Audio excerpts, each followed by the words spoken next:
Hello साथीहरू नमस्ते है। म आज यस्तो काँक्रो बारीमा आएको छु हेर्नुहोस्। यहाँनिर काँक्रो फल्या 3-4वटा खै काँक्रो ल्याऊ। हामी चाहिँ काँक्रो खाने आज व्यवस्थित तरिकाले, प्लस भाले ल्याउनलाई पनि हो है। यता गोलडुङ्गातिर आउनुभयो भने यस्तो छाप्रोहरू छ यहाँ। यहाँ चाहिँ कुखुराहरू पाल्ने राख्ने, अनि यतातिर काँक्रोहरू अर्ग्यानिक चिजहरू पनि पाइन्छ। तपाईहरुलाई पनि यसो खान मन लाग्यो भने गोलडुङ्गातिर आउनु होला। यो फर्सीको मुन्टाहरू पनि छ, मकै, बाइक यहाँ छ। के छ दाइ, आराम हो? कतै ठुल्ठुलो भाले पालेको देख्नु भएको छैन? ठुल्ठुलो भालेहरू चाहियो क्या मलाई।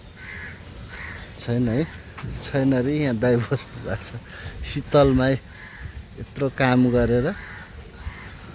ल जाम त है अब। By by guys.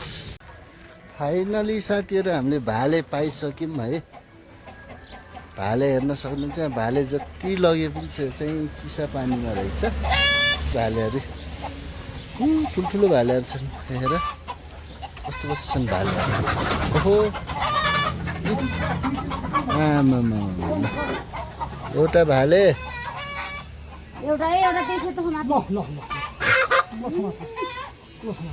लोकल भन्दा नि सानो खाने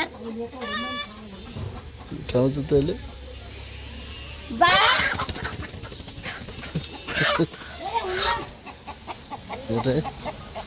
भालेहरू भाले त साना रहेछन्। गिरिराजै चाहिन्छ यिन त।